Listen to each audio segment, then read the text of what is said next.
Good morning विद्यार्थी मित्रों। आज हम कक्षा 7 विषय हिंदी द्वितीय सत्र में 5वें चैप्टर धरती की शान के स्वाध्याय का अभ्यास करेंगे। विद्यार्थी मित्रों, हमारे पिछले वीडियो में हमने काव्य का अर्थ समझा था और साथ ही साथ अभ्यास के सवाल जवाब भी समझे थे। तो आज हम जो है वह इस स्वाध्याय के सवाल जवाब उचित जोड़ विकल्प आदि जो है उसे समझेंगे। स्वाध्याय में प्रश्न 1 जो है उसमें पहला प्रश्न है, निम्नलिखित प्रश्नों के उत्तर लिखिए। इसमें पहला प्रश्न है, मनुष्य क्या क्या कर सकता है। तो इसका उत्तर है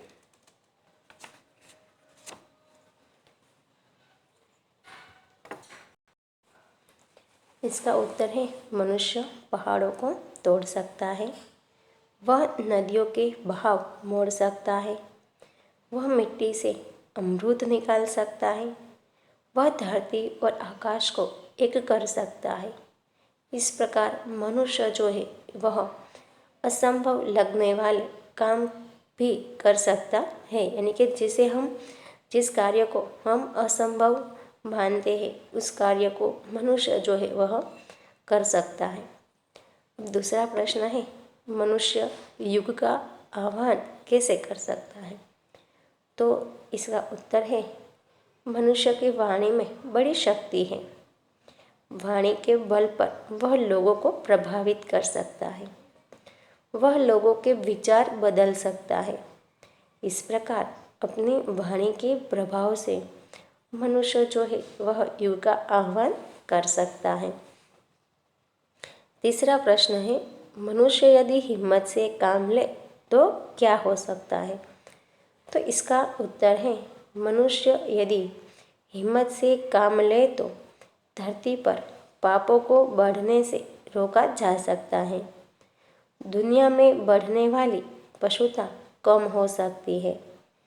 इस प्रकार मनुष्य यदि हिम्मत करे तो दुनिया को बदला जा सकता है। अब दूसरा प्रश्न है, उचित जोड़ मिलाइए। विद्यार्थी मित्रों, यहाँ पर हमें 2 भाग दिए गए हैं, अविभाग और ब विभाग।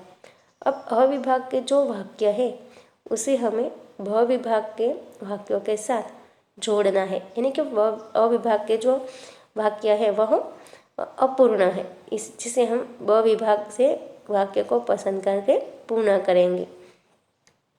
तो इसमें पहला वाक्य है, मनुष्य की आत्मा में। तो मनुष्य की आत्मा में क्या है। तो इसका उत्तर है, मनुष्य की आत्मा में स्वयं भगवान है, यानी कि ब विभाग का जो तीसरा वाक्य है वह होगा।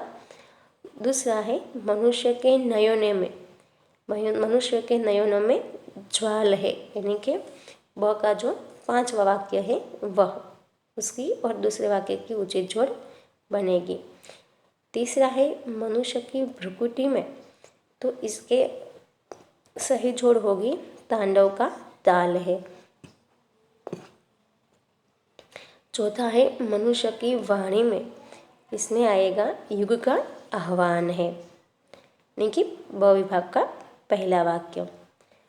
5वां वाक्य है, मनुष्य की छाती में महाकाल है, यानी कि ब विभाग का जो दूसरा वाक्य है वह। अब प्रश्न 3 जो है वह है, निम्नलिखित प्रश्नों के सही विकल्प के सामने सही की निशानी कीजिए। जिसमें पहला जो विकल्प है, मनुष्य चाहे तो काल को, इनके विकल्प है थाम ले, रोक ले और जान ले। इसमें से सही विकल्प है पहला, यानी कि थाम ले। दूसरा वाक्य है, मनुष्य चाहे तो धरती को, इसके विकल्प है फोड़ दे, युग का आह्वान दे या अंबर से जोड़ दे। तो यहाँ सही विकल्प है अंबर से जोड़ दे। तीसरा वाक्य है, मनुष्य चाहे तो माटी से, इसके विकल्प है मुख को भी मोड़ दे, अमृत निचोड़ दे या दुनिया को बदल दे। तो इसका सही विकल्प है अमृत निचोड़ दे। अब प्रश्न 4 है, नीचे दिए गए शब्दों के विरुद्धार्थी शब्द देकर वाक्यों में प्रयोग कीजिए। जैसे कि धरती, तो इसका विरुद्धार्थी शब्द होगा आकाश।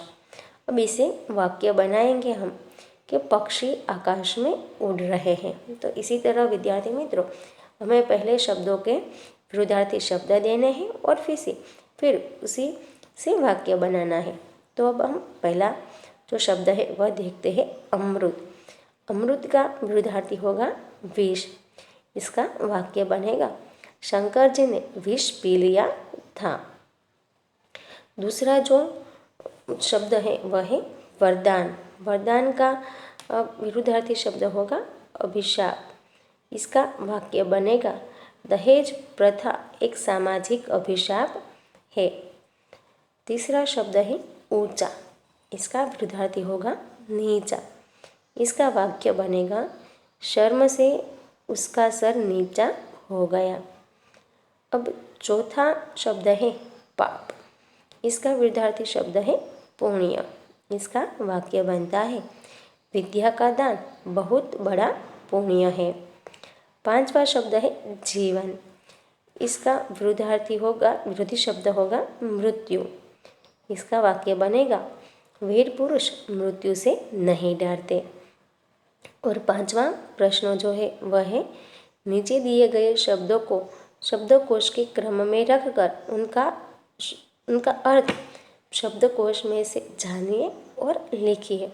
यहाँ पर हमें जो शब्द दिए गए हैं तूफान, वरदान, नयन, शेष, क्षति, आईना और झंकार, पहले हम इन शब्दों को शब्दकोश के क्रम में जो है वह रख लेंगे। तो इसमें पहला शब्द आएगा आईना, दूसरा शब्द है क्षति, तीसरा शब्द है झंकार, चौथा शब्द आएगा तूफान, पांचवा शब्द आएगा नयन, छठा शब्द आएगा वरदान और सातवां शब्द आएगा शीश। विद्यार्थी मित्रों, अब हमने इन्हें शब्दकोश के क्रम में तो रख लिया है, लेकिन अब हमें इनके अर्थ जो है वह भी जानने हैं। तो पहला जो शब्द है आईना, इसका अर्थ होगा दर्पण।